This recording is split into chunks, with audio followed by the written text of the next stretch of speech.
What do you mean? Do you no longer believe in love? What happened? I thought we were happy. I thought we were fine. I thought we were good. Hi everyone, my name is Taylor. I will talk to anyone and everyone about books who will listen, and I read 46 books in the first 3 months of the year, so the first quarter has passed us, and I want to talk about my top favorites. Out of the 46 books that I read, 18 of them were romantasy, which I'm honestly surprised that it's not more because I was reading some very big fantasy series. I read the entire Blood and Ash universe, and so the remaining, which were 28, were contemporary romance. And by contemporary romance, I mean mafia, dark romance, regular contemporary. I just mean like they are not magical beings. Typically I would consider contemporary, dark, mafia, like I would consider all of those different genres, but just for the sake of a quick stats update, 28 of them they were normal human beings. The other 18 they were fae or had magic or something. I only had one DNF, and that was Kiss the Villain by Rena Kent. I ranted about this a little bit more in the reading vlog that I read about. I also did a March wrap up talking about this. I DNF'd it at 55%. This was my only DNF of the year. I am gonna try and DNF more. Hopefully I don't have any DNFs because that's a goal, but I do kind of have a hard time DNFing books typically. I've only DNF'd 3 in my life. This one is included in that 3. So, but as for my top 5 books of the first quarter of 2025, the first one is Heartless Hunter. I loved this duology. This is the Crimson Moth duology. The first one is Heartless Hunter. The second one is Rebel Witch. The second one is Rebel Witch. This is kind of like a romantasy. This is a witch, and witches basically have been outlawed, and so every witch is taken and killed, and the main guy is a witch hunter. Gideon leads the hunt to get these witches, and basically the main girl, obviously she's a witch, she is called the Crimson Moth because the Crimson Moth is essentially like a group that goes out and saves the witches that have been taken to be killed, and Gideon is in charge of the search for the Crimson Moth. He ends up falling in love with her, and he kind of has a little bit of a suspicion that she is the Crimson Moth, but he's trying to get proof, and so he's falling for her fakely but also real at the same time. So she knows that he's the leader of the hunt for her, and so they both have this idea of, oh, if we get together and I pretend to fall in love with them, then I can get closer to them, and I can, you know, she thinks that by falling in love with him, then she's gonna find a way to save more witches. He thinks that by falling for her, he's gonna get proof that she's the Crimson Moth. He's gonna be able to take her in, basically. And so they're pretending to fall for one another, but they're low-key actually falling for one another. And this is enemies to lovers to enemies again. This has the one bed trope. It's forced proximity. Everything about this was incredible. This had so many popular tropes, but they were done in such a unique way that it felt refreshing. And the fact that it's only 2 books, it's completed, like you really just get in, have a good time, get out, and it's so good. You will continue to think about it for so long afterwards. I also really loved the whole like magical system about this too. You learned a lot about the spells and the witchcraft and everything, so that was really interesting. But just their tension and I love yearning. I love yearning so much. I'm someone who's very much a slow burn girl, and the tension between them, like you could feel them falling for each other through these pages, even though they knew they were not supposed to be falling for each other, because it has been ingrained in their minds their entire lives to hate each other.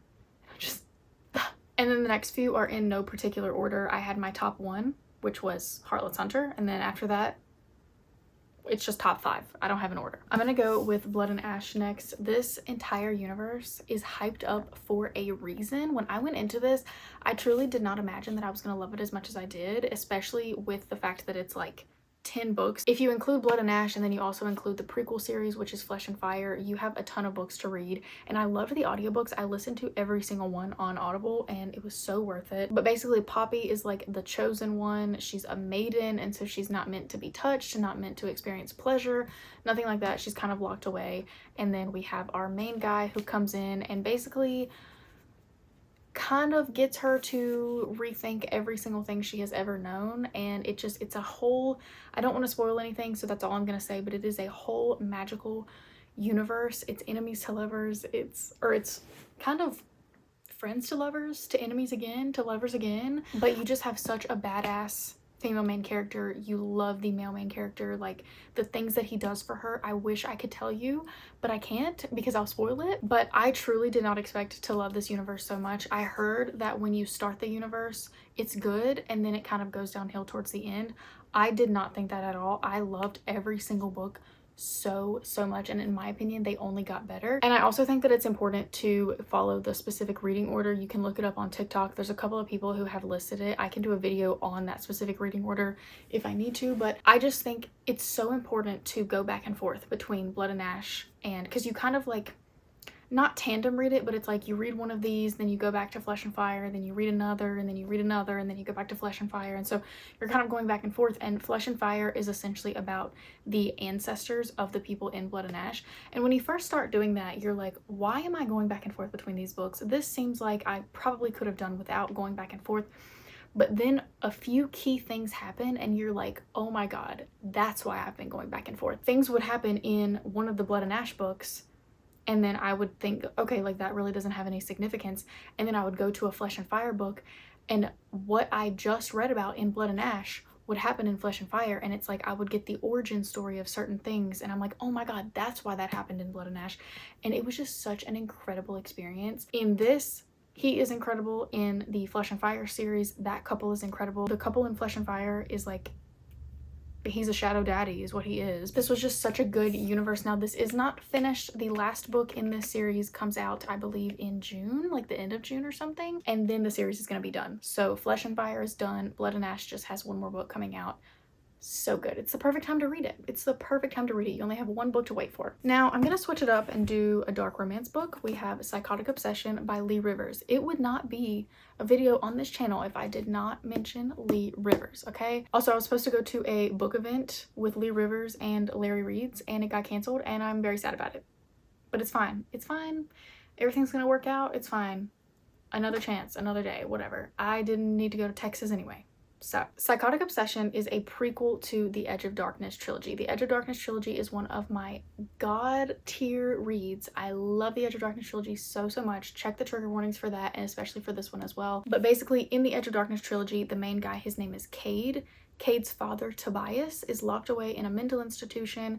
He's very infamous for having kidnapped Cade's mother. He's got a lot going on. He's very unhinged. We know a lot about Tobias in the Edge of Darkness, but we don't really know his origin story. This is his origin story. This is basically how he winds up in a mental institution. So I would recommend reading The Edge of Darkness first, get to know the family, get to know Tobias, and then go to this. Now, this is obviously Tobias and Arya. They are Cade's parents from the Edge of Darkness trilogy. Tobias and Arya are kind of like workplace forbidden in a way, but Arya works in the healthcare field. She's doing research on a specific case, and when she goes out of town somewhere, and she ends up working in this lab, and the lab assistant is Tobias, and Tobias becomes obsessed with her immediately. He starts stalking her, and overall they fall for each other pretty quickly because she thinks like, oh, this is just gonna be a one-time thing. I'm only in town for a couple of weeks, whatever, like we're gonna hook up, be done with it. Tobias is obsessed. He is not gonna let that go. He's not gonna let her go back home without,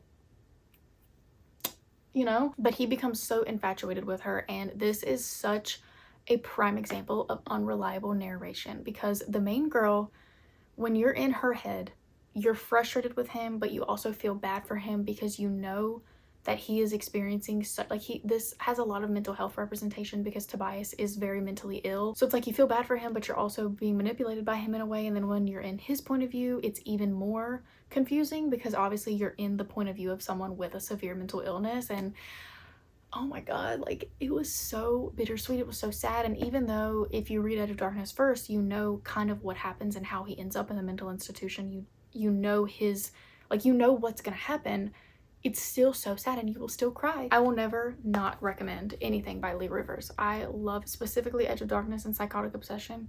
So good. One that I don't physically own but I must own is Nothing Like the Movies. Now, Better Than the Movies is the first one. Nothing Like the Movies is the second one. Better Than the Movies, I gave 4 stars. I loved it. I thought it was really cute. However, I did feel like it was a little bit slow going in. Now, I read this last year because Better Than the Movies was meant to be a standalone. And so the way that that ends, it's like there's not really any need for a second book. So when I saw that a second book was coming out, I was like, what happened to them? Why are we getting a second book? And why is it called Nothing Like the Movies?